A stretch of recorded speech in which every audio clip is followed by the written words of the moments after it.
deputy. He's trying to force his way into our neighborhood." The woman in the cream-colored blazer never looked at me when she said it. She kept her eyes on the deputy, speaking with the calm confidence of someone who'd been obeyed for years. "I want him removed before the residents get scared." The deputy turned toward me. "Sir, is this your vehicle?" I nodded. "Yes. And why are you parked inside Silver Ridge Estates?" I looked past both of them instead of answering. Where the deputy saw a luxury subdivision, I saw my father's hay field.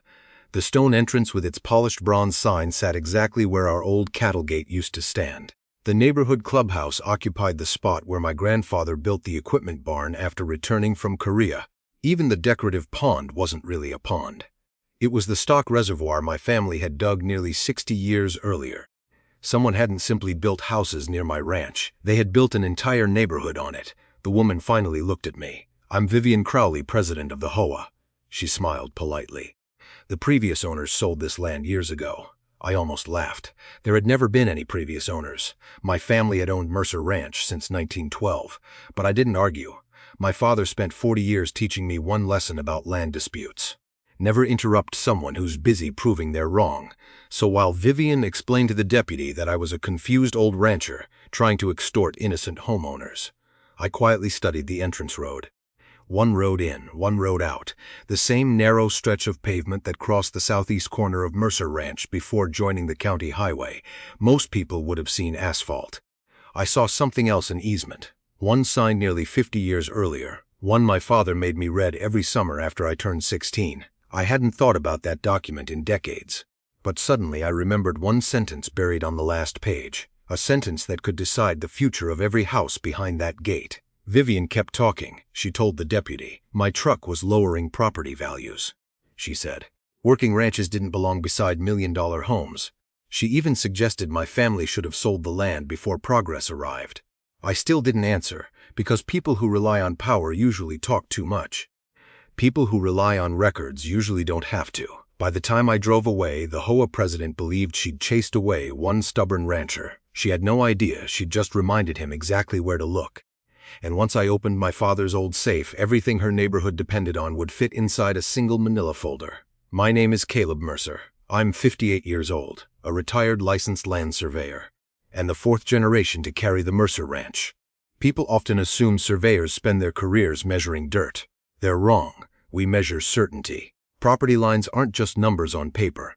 They're promises, promises between neighbors, promises families leave to their children, promises that keep ordinary people from losing everything, because someone richer decided history could be rewritten.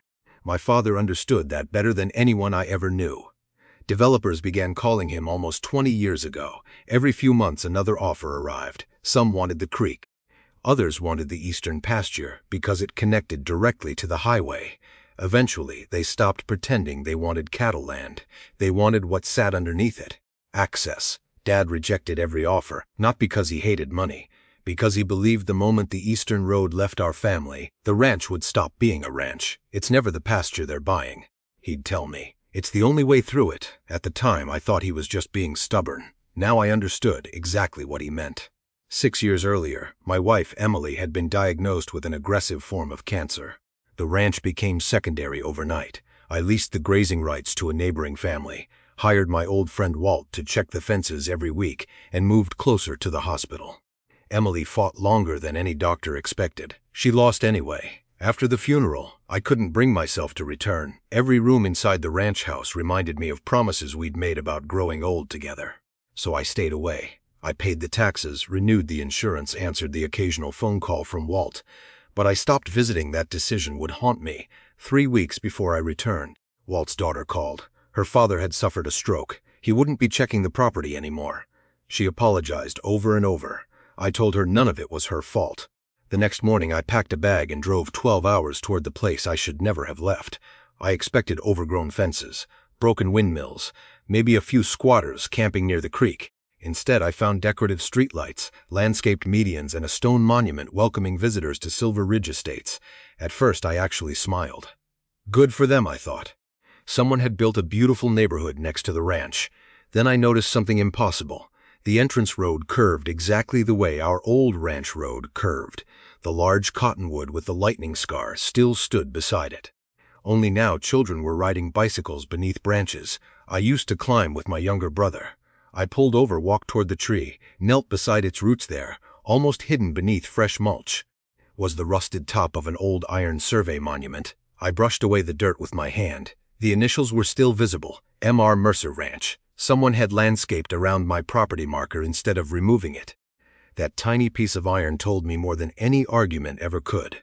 The boundary hadn't moved. Someone had simply built as though it had before I could uncover the rest of the marker. A maintenance truck stopped behind me. Within minutes, another security vehicle arrived.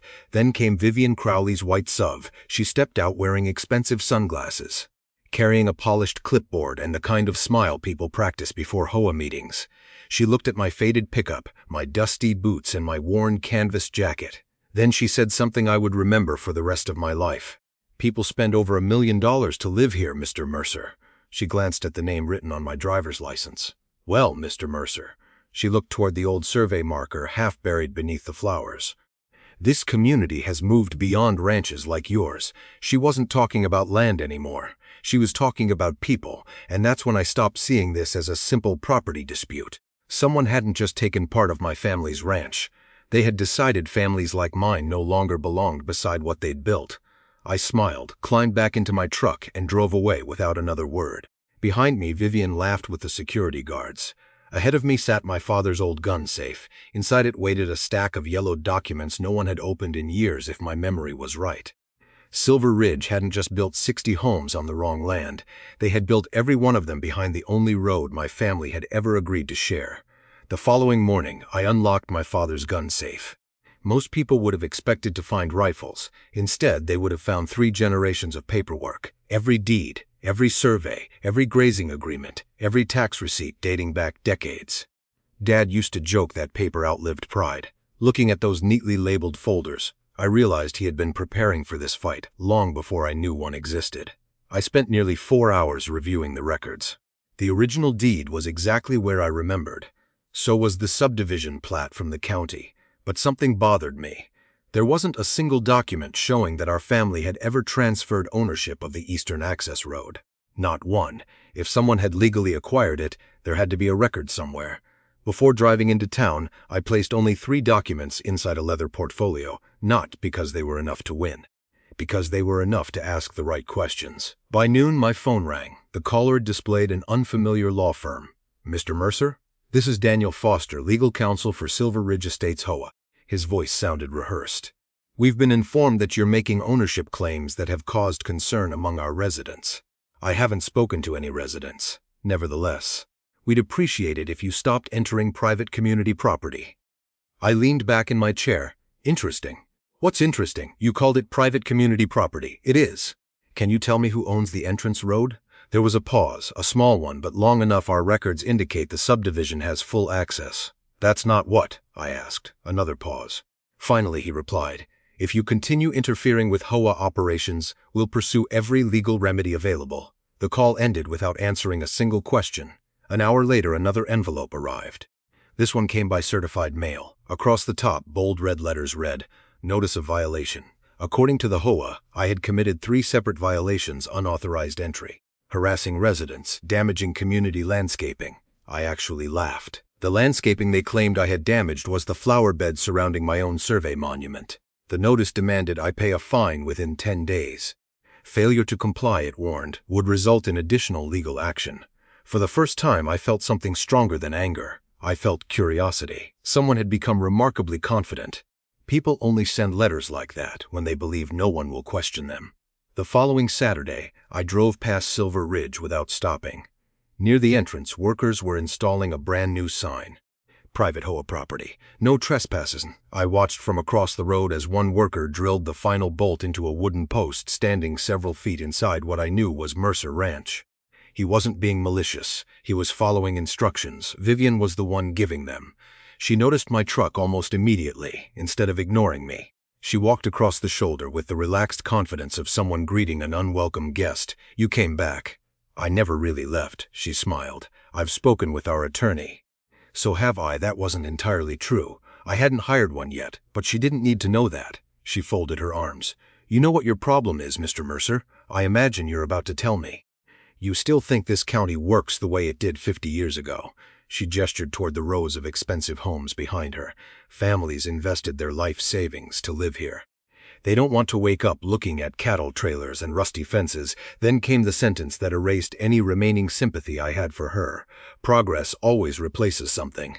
She looked directly at me. This time, it replaced your ranch. I didn't answer. Instead, I looked beyond her toward the entrance road. Every delivery truck, every school bus, every ambulance, every moving van, every resident, every single one of them depended on that strip of asphalt.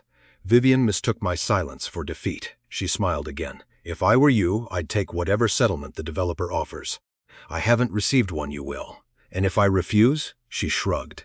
Then you'll spend the next 5 years losing in court while this community keeps growing.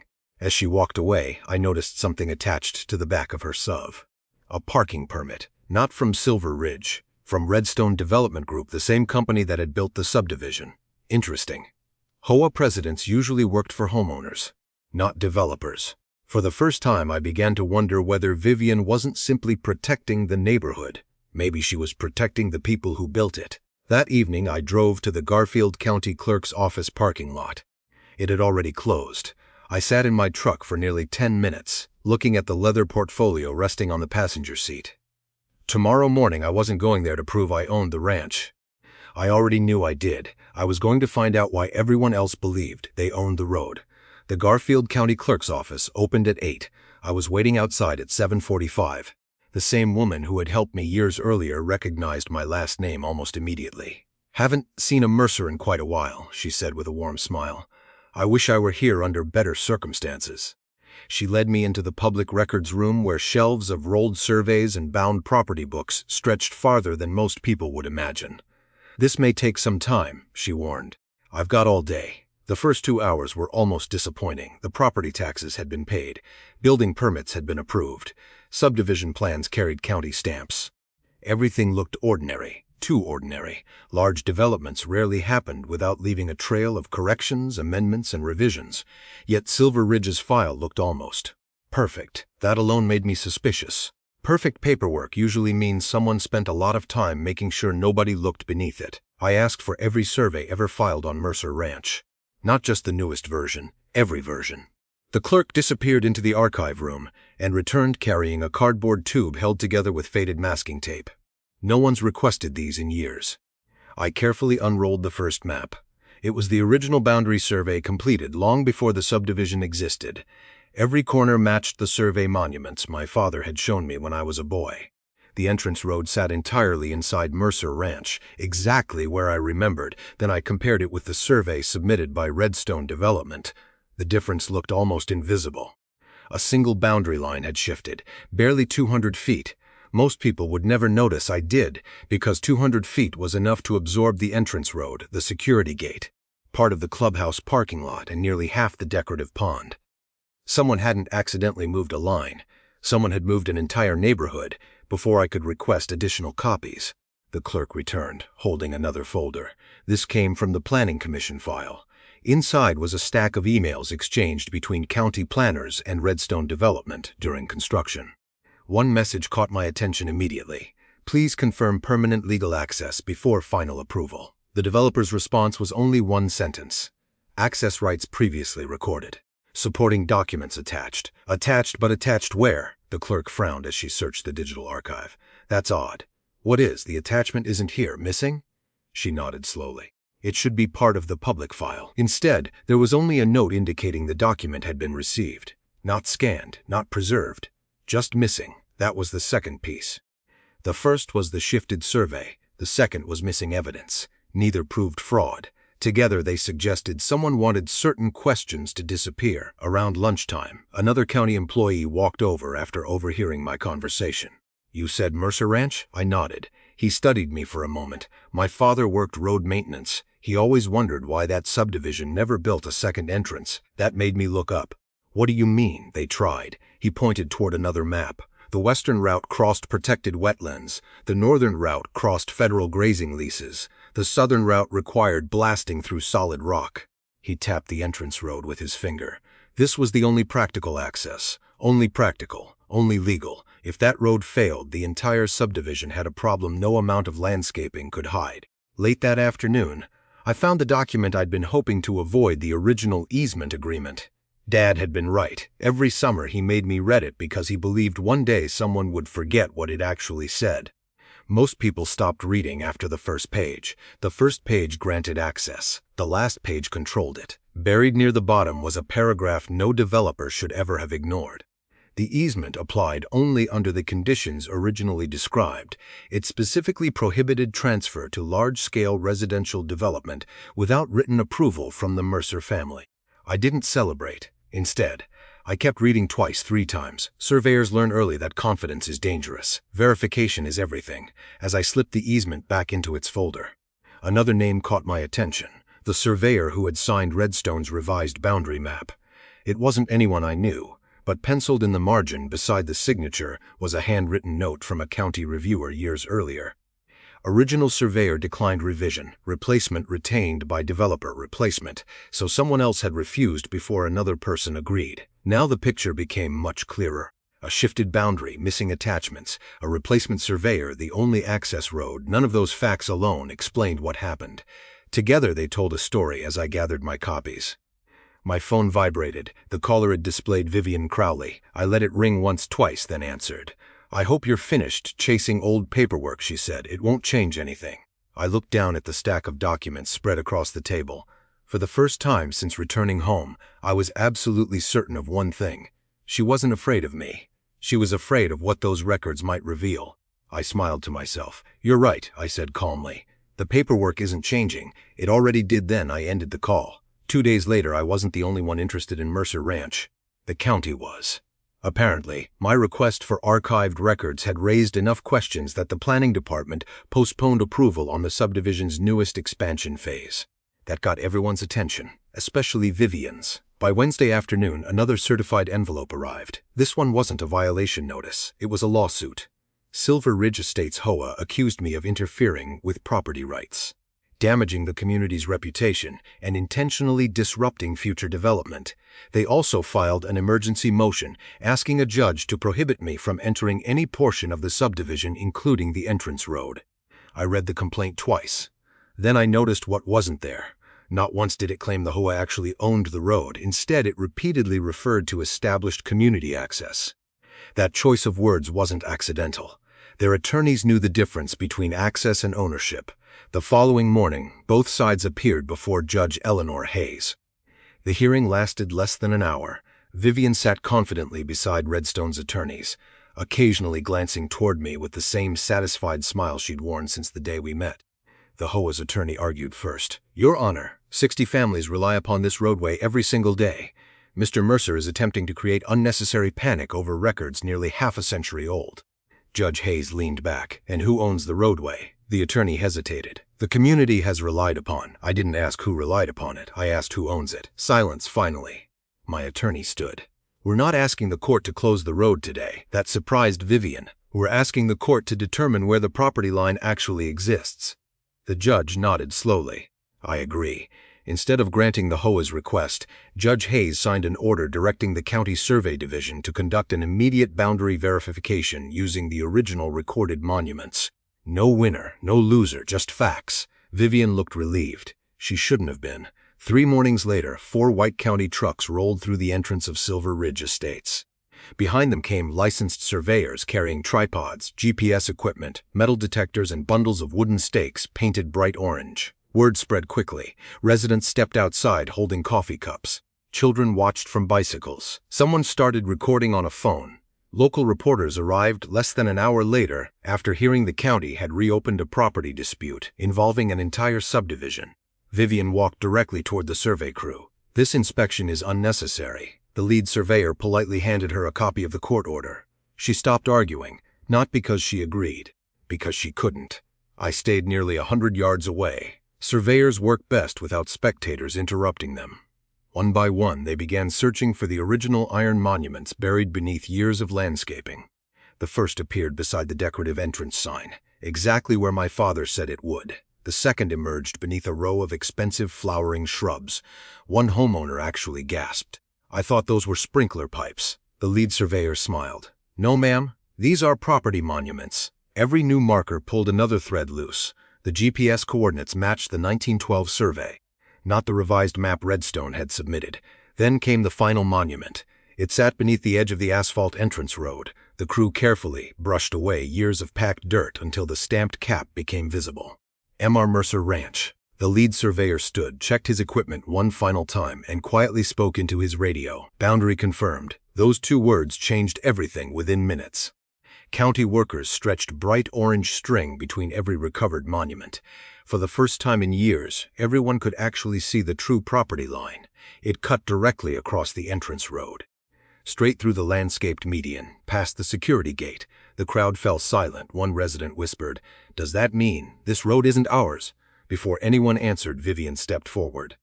"This survey is wrong. The lead surveyor didn't even look up from his field notes. It matches every original county record.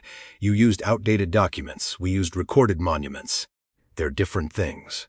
A sheriff's cruiser rolled slowly onto the shoulder. Sheriff Daniel Cole stepped out, removed his sunglasses, and studied the freshly marked boundary. He'd grown up 2 ranches away from mine. He knew exactly what those orange stakes meant. Vivian marched toward him. "You're not seriously going to let him claim our entrance?" Sheriff Cole answered without raising his voice. "Ma'am, he isn't claiming anything. The county just showed everyone where it has always been." The reporters immediately surrounded the survey crew. Camera shutters echoed across the entrance. Dozens of residents stood staring at the orange line running through what they had believed was HOA property for nearly a decade. Nobody was arguing anymore. They were calculating. If the survey was right then, every promise Redstone had made about permanent access suddenly depended on one forgotten document, and I still hadn't shown anyone the last page of the original easement. The morning after the survey, the county released its preliminary findings. The headlines spread faster than anyone expected. "Boundary verification confirms original property line." By sunrise, television vans lined the shoulder outside Silver Ridge Estates. Residents gathered in small groups, comparing news articles on their phones. Nobody was talking about property values anymore. They were talking about access. At exactly 8 o'clock, Sheriff Daniel Cole arrived with 2 county officials. Not long after, Vivian pulled into the entrance, climbed out of her SUV, and headed straight toward me. For the first time since we'd met, she wasn't smiling. "What do you want?" she asked. I looked at the road between us. "I want the truth. You've embarrassed this entire community." "I didn't, the survey did." She lowered her voice. "We can settle this." That sentence told me everything. For weeks she had insisted the HOA owned the road. Now she wanted a deal. "What kind of settlement?" I asked. "We'll compensate you." "For what?" She hesitated. "For any confusion." I almost laughed. Confusion didn't build 60 houses. Confusion didn't move a property line. And confusion didn't send me violation notices for standing on my own land. Her expression hardened. "If you don't cooperate, 60 families will blame you." I looked past her at the residents standing nearby. They shouldn't. They should blame whoever sold them homes without making sure permanent access actually existed. Before Vivian could answer, one of the county officials stepped forward. "We've completed our review of the original easement." The crowd fell silent. He opened the yellow document carefully. The easement granted limited access under specific conditions. He turned to the final page. It also states that the agreement automatically terminates if the land is transferred for residential subdivision without written approval from the Mercer family. A reporter immediately raised a hand. "Was that approval ever granted?" "No." Another reporter asked. "So the easement expired?" "According to the recorded document, yes." A murmur spread through the crowd. Several homeowners looked stunned. One young couple stared at each other without saying a word. An older man quietly removed his HOA cap and folded it into his hands. They weren't angry with me anymore. They were trying to understand how none of this had been disclosed before they bought their homes. Sheriff Cole walked over. "Mr. Mercer." "Yes, Sheriff?" "The county wants to know whether you intend to restrict access immediately." Every camera turned toward me. This was the moment everyone had been waiting for. The moment Vivian believed I had been planning from the beginning. I looked down the entrance road. School buses, delivery vans, parents loading groceries, kids walking home from the neighborhood park. They weren't my enemies. They've already been lied to once, I said. I'm not going to punish them for trusting the wrong people. Vivian blinked in surprise. You're leaving the road open for now, but only under a temporary agreement supervised by the county. I turned toward the residents. I'll sign temporary access today. Not because your hoe deserves it, because your families do. The silence that followed felt different, not tense, respectful.